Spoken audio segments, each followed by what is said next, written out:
Student, now today we will study about the law of chemical combinations. Okay, this is the next topic of this chapter, some basic concepts of the chemistry. Actually law of chemical combination जो based है वो 5 laws हैं जिन पर ये law of chemical combination है। मतलब हर एक chemical reaction जो है वो इन लॉज को कहीं ना कहीं फॉलो करती हुई हमें दिखाई देगी। So the law of chemical combination is a set of 5 laws. Law of chemical combination.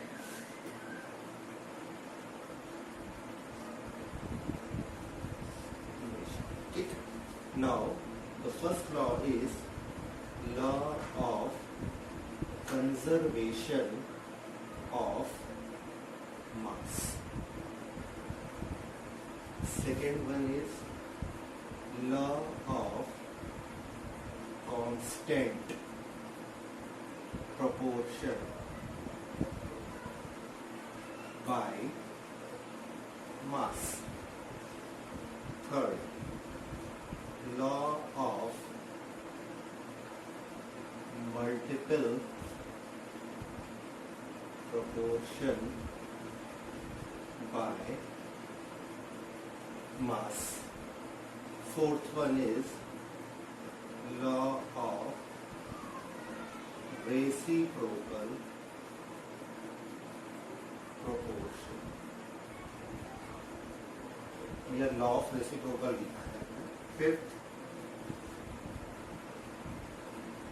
Gay-Lussac's law. So there are the 5 laws. देखो लॉ 1 एंड लॉ 2 आप अपने प्रीवियस क्लास 9th में भी इसको पढ़ चुके हैं। Law of conservation of mass and law of constant proportion by mass. और इसे हम दोबारा से फिर से स्टडी करते हैं one by one. Okay, so the first law is law of conservation of mass. Actually देखिए कंजर्वेशन मीन्स कोई चीज में डिस्ट्रॉय ना, कंजर्व रहे। सो कंजर्वेशन ऑफ मास का मीन्स रिएक्टेंट का मास प्रोडक्ट के मास के बराबर हो जब भी कोई केमिकल रिएक्शन हो। So this law is explained by Antoine Lavoisier in 1789। किसने दिया था? एंटोइन लेवॉइजर इन 1789 में एंटोइन लेवॉइजर ने इस लॉ को एक्सप्लेन किया। According to him the mass of the reactant is equal to the mass of the product in any chemical reaction, but the reaction can proceed in a closed vessel. If we not use the closed vessel then this law cannot be followed, such as when the hydrogen and the oxygen react with each other, then they form the water. Then if the vessel is closed, the some amount of water is evaporated. So when you measure the weight of the hydrogen and oxygen and the water, they cannot be same. The mass of the product will not be equal to the mass of the product in that case. So for conservation of mass, the vessel should be closed for the chemical reaction. So for the explanation of this law, the Landois experiment is used first time. Landois experiment. Landois experiment. अब ये Landois experiment actually है। देखिए लैंडोर्स experiment में लैंडोर्स tube का use किया गया। लैंडोर्स जो है वो एक्चुअली साइंटिस्ट के रिगार्ड में दिया गया नेम, और इनके लिए इस एक्सपेरिमेंट के लिए ट्यूब यूज की गई जिसका नाम था लैंडोर्स ट्यूब। अब उस ट्यूब में एक्चुअली 2 ट्यूब्स होती है, कुछ ऐसा डायग्राम है बनाता हूँ।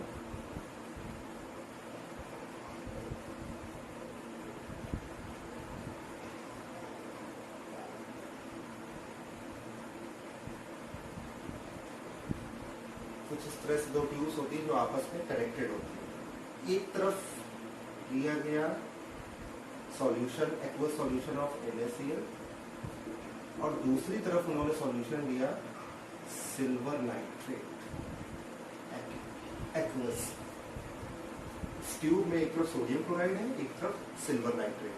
अब क्या किया गया, इस ट्यूब को बहुत तेजी से शेक किया गया, तो दोनों सॉल्यूशन क्या हो गए, आपस में मिक्स हो गए। तो दोनों सॉल्यूशन आपस में मिक्स हो जाएंगे तो रिएक्शन क्या होगी हमारी, NaCl plus AgNO3, it form AgCl plus NaNO3।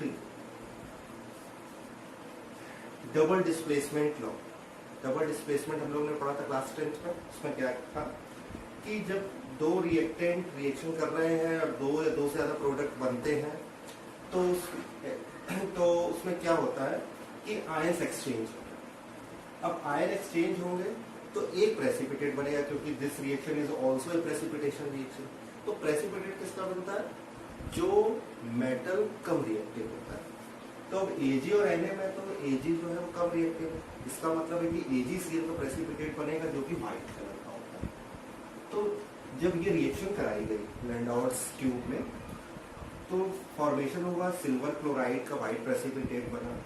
So first he measured the volume, the mass of sodium chloride and AgNO3 separately, and after the reaction when the AgCl and NaNO3 prepared, then he also measured the weight of the product. So they get the mass of the reactants is equal to the mass of the product in the reaction. Okay, that means the mass of NaCl and AgNO3 is equal to the mass of AgCl and NaNO3. ये तो कोई एक example लिया है, ऐसे बहुत से example हैं। केमिकल रिएक्शंस हम जो भी पढ़ रहे हैं, सभी chemical reactions law of conservation of mass को फॉलो करते ही करते हैं। हम लोग कोई भी रिएक्टेंट है उनका मास आप ले लें, और जब प्रोडक्ट का फॉर्मेशन हो उनका मास ले लें आप, देखिए दोनों का मास हमेशा इक्वल होगा। कोई भी ऐसी रिएक्शन आपको नहीं मिलेगी जिसमें law conservation of mass follow ना हो। बशर्ते क्या कंडीशन थी कि जो भी रिएक्शन हो वो एक क्लोज वेसल हो, क्योंकि अगर इन केस कोई गैस का प्रिपरेशन हुआ, वो गैस फिर एटमॉस्फेयर में चली जाएगी तो हमको कैसे मेजर करेंगे, तो फिर ये लॉ फॉलो नहीं हो पाएगा। तो इस लॉ को फॉलो करने के लिए क्लोज वेसल का रिक्वायरमेंट जरूरी है। So the mass of the reactant will equal to the mass of the product in this experiment. Okay, now we will study the second law of constant proportion by mass. The next law is law of constant proportion by mass. This law was given by Joseph Proust. Joseph Proust in 1799. Okay, he stated that the pure substance or the pure compound have the elements present in the simple ratio. Means the pure substance such as water, it have two elements, hydrogen and oxygen. So if we find the ratio between hydrogen and oxygen, it will be 2:16 means 1:8. How I write 2 and 16? The mass of hydrogen is 1. There is 2 hydrogen, that means the molar mass of H2 is 2. The molar mass of oxygen is 16. If we find the simple ratio between hydrogen and oxygen, then we get 1:8. That means for the formation of water, the one part of hydrogen combined with the one part of the oxygen. Such as another example, carbon dioxide. The atomic mass of carbon is 12, atomic mass of oxygen is 16. There are 2 oxygen, this is 32. For the simple ratio, we get 3:8. When we divide 12 by 12 and 32 by 4, then 4 3 are 12, 4 8 are 32. That means 3 part of carbon combined with the 8 part of oxygen for the formation of carbon dioxide. Okay. But Joseph Proust used cupric carbonate. Joseph प्राउस ने cupric carbonate को सबसे पहले lab में use करके इस law को explain किया था। हालांकि ये लॉ फॉलो हो रहा है, हर एक कंपाउंड फॉलो होगा। तो उन्होंने जो लिया उसको मैं लेकर के एक बार आपको एक्सप्लेन कर देता हूँ। देखो कॉपर कार्बोनेट या cupric carbonate, the mass of cupric is 63.5. Okay, the atomic mass of carbon is 12, the atomic mass of oxygen is 16. You know 16 3 are 48. When you add all these terms, you can get 123.5. This is the molar mass of the cupric carbonate, 123.5. So the mass of copper, या percentage of copper is present in the cupric carbonate. How can you find out?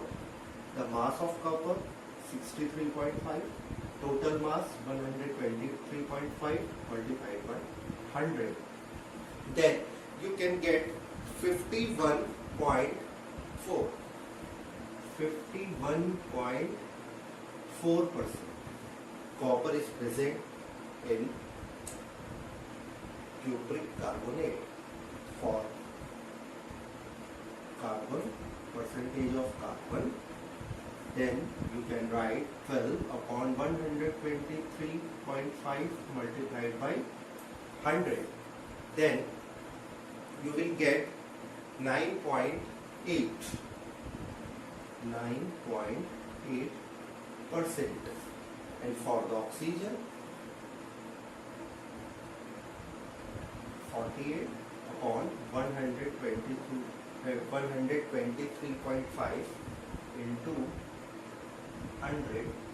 When you multiply 48 by 100 divided by 123.5, then you can get 38.8. 38.8%. Okay.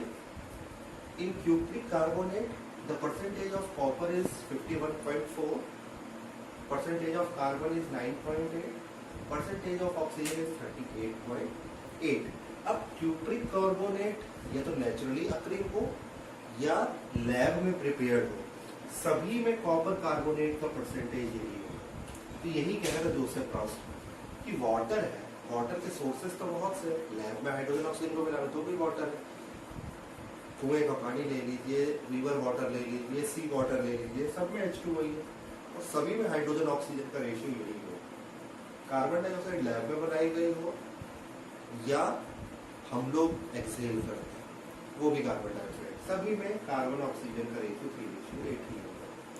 Means source matter नहीं करता, source कुछ भी हो, जो compound formation है, pure substance है, उसमें जो एलिमेंट प्रेजेंट है उनके बीच में एक सिंपल रेशियो होगा ही होगा। सो this law is also govern by all the substances present in the environment.